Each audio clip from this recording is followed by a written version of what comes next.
And then the rest of this is going to say what I think is the most important thing: enforceability of obligations and expenses of a series against assets.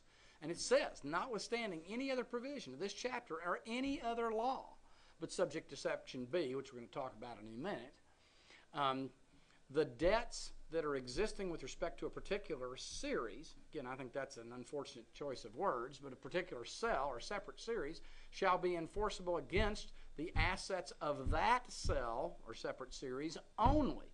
I don't know how it could be any clearer. And shall not be enforceable against the assets of the limited liability company generally or any other series.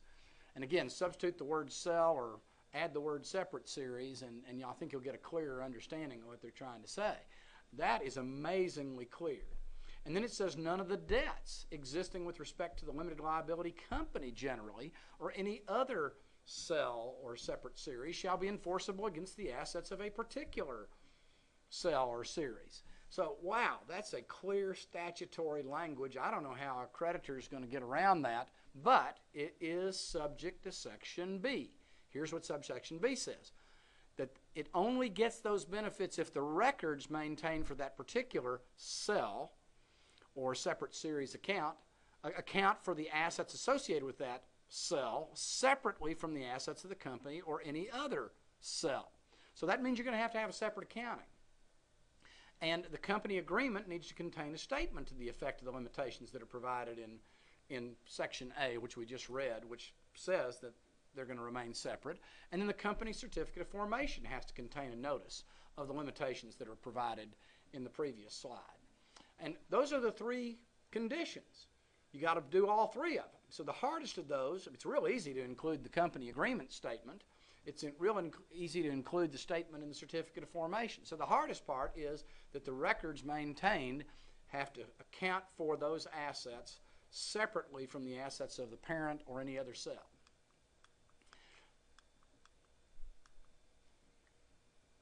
Then it says if the records of a particular cell are maintained in a manner so that the assets of that cell can be reasonably identified by specific listing, category, type, quantity, or computational or allocational formula or procedure, including a percentage or share of any assets, or by any other method in which the identity of the assets can be objectively determined, then the records are considered to satisfy the requirements of the previous slide that we looked at. So what does that mean? That means, suppose you got some assets that you want to have as common assets. Maybe you got two different cells and you want the two cells to commonly own, say, a printer or a copier. Okay, now you can allocate it. The point is you have to say, hey, 50% of the copier belongs to this cell and 50% belongs to that one. But they're making it clear that you, as long as they can be reasonably identified by that specific formula or allocational or percentage or share, then it satisfies those accounting requirements. That undoubtedly will be the largest area of an attempt to try to breach the separate character of an independent cell or separate series. And I'm going to go past some of these other provisions to go to this one. A series, a separate cell established under this subchapter has the power and capacity in that cell's own name. And look at this. Even the statute says in the series and uses an apostrophe, series apostrophe. I think the choice of the word series is a very poor one because it sounds plural. So it makes it harder for you to think in terms of separating the parent from the subsidiaries. But so I wish they'd use the term company cell or cell company and each separate cell. But that I wouldn't be surprised if that'll be changed in future years just to make the language much clearer. But in its own name, it can sue and be sued. It can contract. It can hold title, including real property, and it can grant liens and security interest. So what this means is we're going to have to clearly identify. We're going to have to clearly identify what we are calling that separate series. Well, guess what? We're going to say in our company agreement that they're going to be in alphabetical order. You know, A, B, C, D. Well, that'll get us 26. Then we can go to AA, BB, you get the idea. And you effectively have an unlimited number of subsidiaries into which you could put each major asset that you're willing to have in a separate accounting for and file a tax return for. This says that except to the extent the company agreement says otherwise, a member or a manager associated with a cell or a member or manager of the company, which is the parent, is not liable for a debt of a subsidiary cell, including the liability under a judgment. So again, this is pretty amazingly clear as to how broad and how evident this statute is and its intention to provide separate status for these independent cells that will be created. There's going to be more information here about how you can establish classes and groups and whether they're voting or not voting, etc., and I'm going to race past those. It can also take, these are more statutory provisions right out of the statute as to how the company agreement can be amended, etc., and I'm going to leave these to you or your attorney to review if you have those issues present. And the governing authority of a cell is going to consist of the managers or members associated with that particular cell. Now, if it doesn't provide for the governing authority of the series of the particular cell, then the governing authority of that particular cell is going to consist of the managers that are associated with the parent company. I think that's what that says. But anyway, again, I'm providing these statutes to you if it becomes relevant to you. If somebody ceases to be a manager with respect to a particular cell, that doesn't cause him to lose his status with respect to other cells.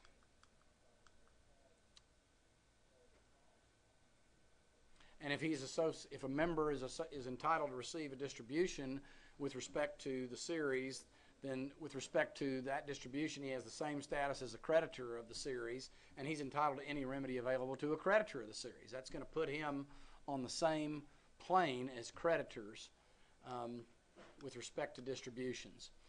I'm going to finish, George, by, as I frequently do, making what I think is an important point, which is, the whole purpose of these modules is action. It doesn't do you any good to learn this stuff if you don't act on it. I love Aristotle's "The aim of education is action."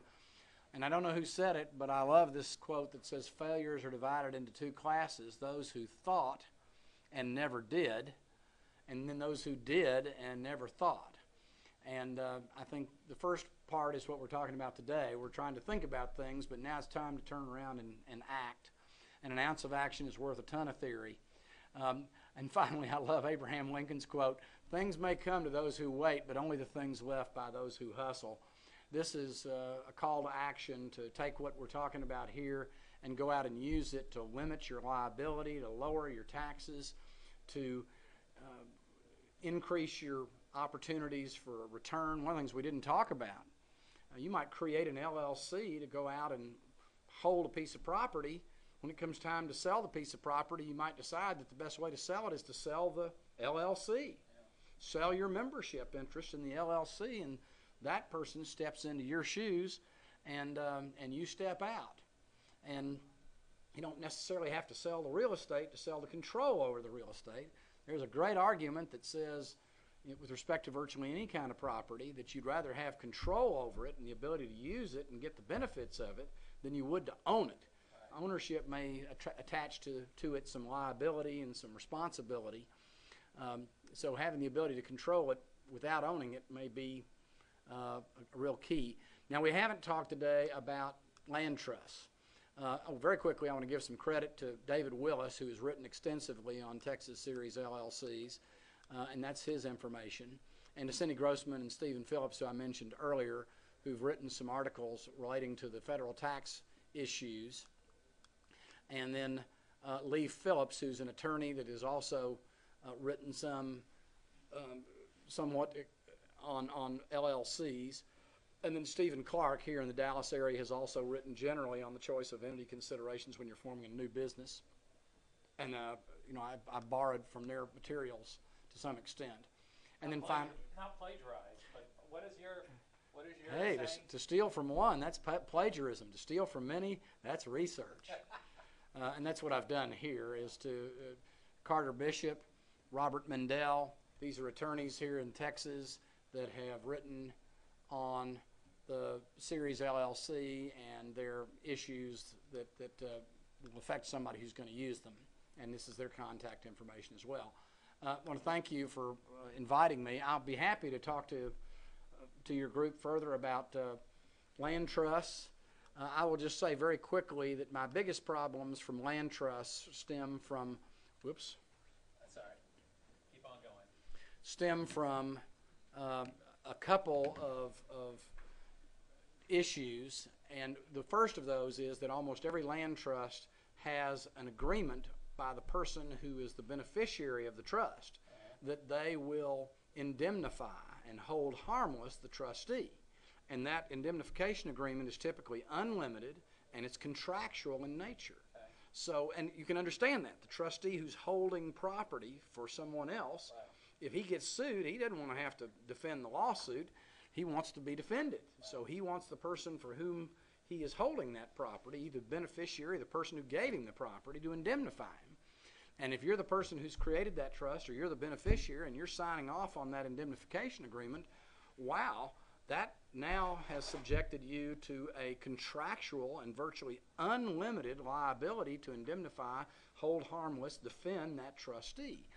On the other hand, you can say, well, I'm going to set up as the beneficiary my own separate LLC. Right. Now the problem is, can we find a trustee who's stupid enough to be willing to get indemnified by a trust, by an entity that is essentially assetless? I mean, most trustees, if they're going to be taking on this role, I hate to say stupid, don't get me wrong, but I mean, the point is he's now going to be the one that's going to have to hope that he can recover. You found those people. Well, the bottom line is the problem there is their in-laws, so they don't. Well, that's another story. Yeah. But the long and the short of it is that would now. I also had clients who have served as trustees in land trusts, and in Texas, the land trust is not a separate legal entity. The trustee is the person who gets sued, and the trustee wants somebody to defend them. And sometimes I've represented clients who were trustees, and now they've gotten sued, and they have to worry about whether or not they're going to end up with some potential personal liability if they don't defend themselves in the lawsuit. Right. The argument's going to be made that that trustee is only liable in his capacity as a trustee, and the argument's going to be made that in his capacity as a trustee that he is that his liability is limited to the assets of the trust, and that's a pretty good argument. Yeah. And now the only problem is, are there other arguments that are going to say that as a trustee he owes a fiduciary duty to people and that he should be held personally liable? So I say, why take on that contractual liability to indemnify, defend, and hold harmless when you could simply create a separate legal entity which by its very nature limits the liability, at least the contractual liability. It's more well defined. That's right. Right? It's defined. It's well understood. There's lots of law. And then the final argument is that if you're trying to transfer title through a land trust, title companies are having problems taking the non-recorded transfer of the beneficial interest from one beneficiary to another beneficiary and honoring that when it wasn't recorded, because title companies have to look to recorded transfers to ensure title. And then if that weren't enough as a potential problem, we have the issue now as to whether or not the land trust as a separate entity will have to pay franchise taxes in Texas, and then in residential real estate, if we essentially are selling residential real estate and we don't provide for the delivery of a deed in 180 days, we may be subject to the remedies that are available under the executory contract statute, which means potentially that you may have to give the buyer all their money back. that is a risk that I'm not willing to typically take for my clients. And so I don't want to just hand the buyer, the occupant of the property, a beneficial interest. I want them to have a deed. Yeah. And that 180 days to provide for the delivery of a deed. Now, there are lots of arguments that can be made that the beneficial interest is just a personal property right, and that the tenant or the buyer or I won't call him the buyer, the occupant is merely occupying the property with a lease, and therefore can be evicted if they don't pay their rent and will lose their personal property right. And the question is a court going to agree to take the whole transaction and look only to its form and not to its substance? And frequently courts are inclined to look to the actual substance of a transaction and ignore the form. So it's also fraught with risks. It has legs and it has a seat and it has a back, but you're calling it a desk. Yeah. You know, it looks like a chair, it acts like a chair. And the best we can argue is we're sitting on the floor and that thing is being used to deal the cards, and so it really is a table or a desk. But it's not an easy issue to face in court when the person who is paying for whatever they're paying for is occupying the property, is getting tax benefits, is accruing equity, and whether or not those things are happening perhaps depends upon how you structure your land trust, but it's at least going to be problematical. My general attitude is make money, don't make law. This is an aggressive position with respect to Series LLCs, but I think I've got pretty clear statutory language that protects my clients if they are willing to separately account for the assets, and you typically are if it's a major asset like a home. Gotcha. Well, Bryan, thank you so much. You're so welcome. That was a lot of information. Well, hopefully it raises some questions, and hopefully it spurs your audience to action. And as I say, I regularly form LLCs, and now I'm regularly forming Series LLCs for my clients who have single-family homes and multiple assets in Texas that don't want to pay multiple filing fees and attorney's fees, but want to have the flexibility to create and add new entities that will be separate. As you acquire and liquidate, it just makes sense. So, well, thank you so much for coming by. You bet, George. And, thank you for having me. Yeah, we look forward to more of your education in the near future. Sounds good. All right, thanks. Thanks.